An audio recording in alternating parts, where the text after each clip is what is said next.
Lakeland Public Television's Common Ground is brought to you by the Minnesota Arts and Cultural Heritage Fund.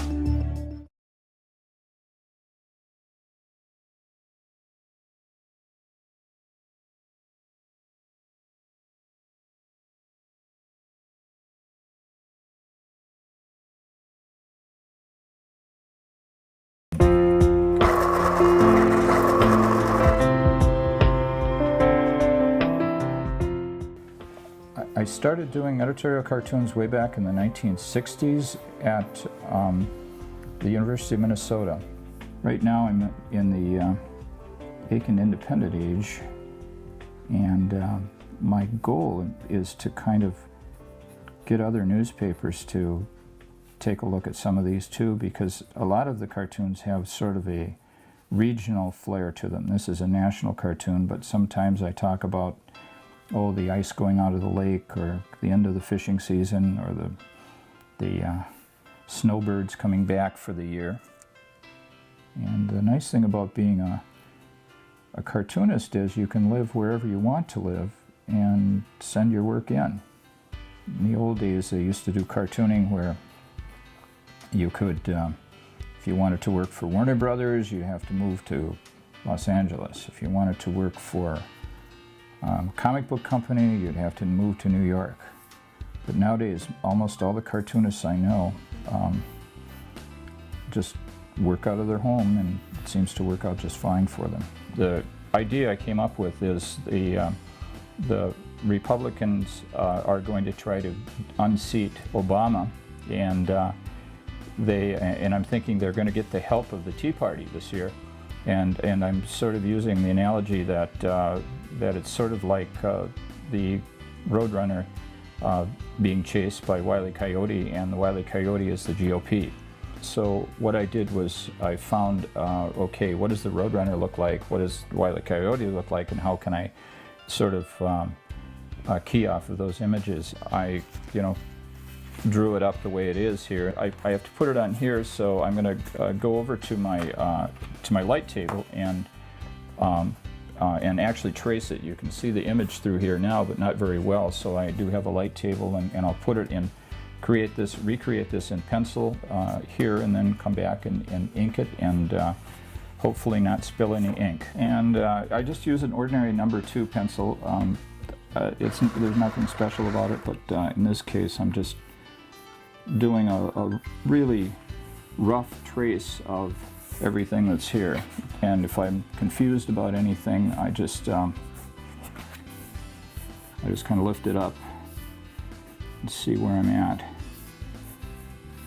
Later on, I'll go back to the original source and actually look at the Roadrunner images again, look at the Obama images again, to make sure that they're kind of close. This process can go kind of quickly because I'm just looking to block things in. It's kind of good to do it quickly because you can sort of get a real quickness and smoothness of the lines, where sometimes if you slow down really too much, your cartoon starts working or looking a little bit stiff. And this process has gone on for well over 100 years. Draw it in pencil, trace it in ink, and then erase the pencil lines. But this is the process I go through every week, and it's kind of fun to do.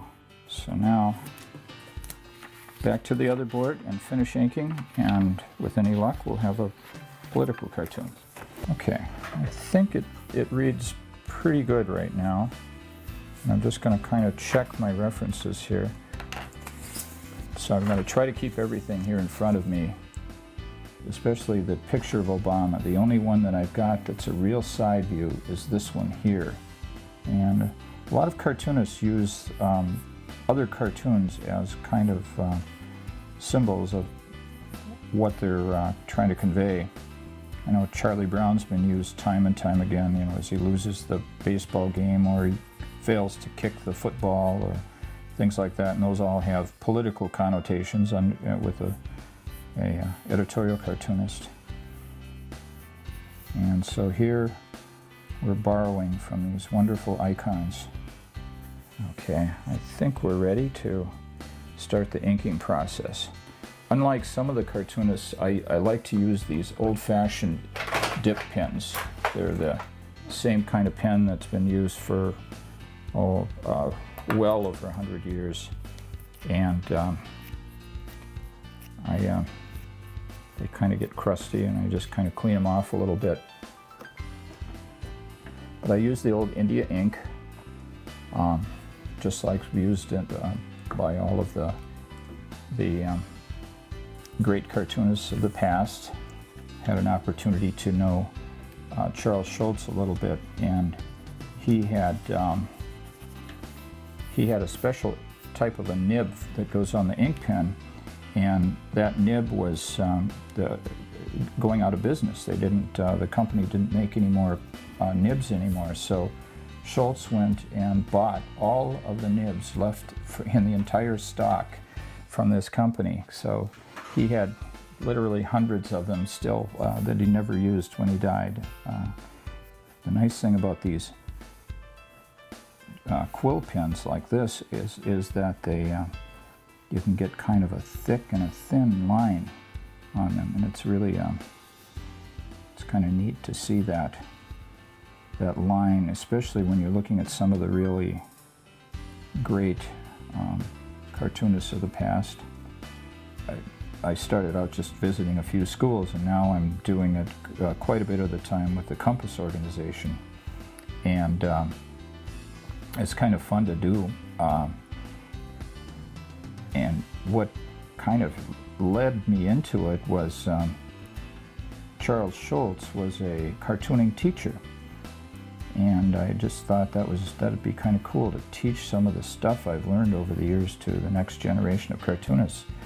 So that's what I do quite a bit of the time, and I wrote a book about how to do cartooning called Cartooning Basics, and Charles Schulz wrote the foreword to it. So getting his stamp of approval on that was really kind of a neat thing for me. Earlier in my career, I had a chance to do a series of video games using the Roadrunner characters, and in fact all of the Warner Brothers characters, and that was a lot of fun. I drew out all the storyboards for them, and I've had a chance to do almost every kind of cartooning except for animation. But I had my own comic strip in the newspaper back in the 80s. It was called Can You Solve the Mystery, and it never appeared in Minnesota, so no one around here knows about it. But it was an adventure strip with Hawkeye and Amy, two kids solving mysteries. We sometimes think that all of these issues in front of us are just so new, and they've never been around before. Nobody's ever protested the presidency, or nobody's ever filibustered an issue, or whatever it is. But as I go back and look through some of the historical documents, I find out this stuff's been going on since the country was brand new. And also the politics in the early days used to be really vicious. I mean, they would just accuse people of doing just anything you can possibly imagine. They didn't care very much for the truth at all, and people complained wildly about it back in those days, and just like they're doing today. And so it would be a good idea for people sometimes, before they complain too much, to take a look at what's been going on in our country for years and years and years. I think that's it. Now we'll put a name on here.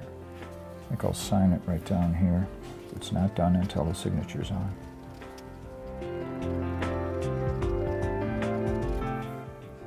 Even though I'm only a part-time employee of the Aitkin age, so to speak, by just doing a cartoon a week, I still like to use their name in there when I can.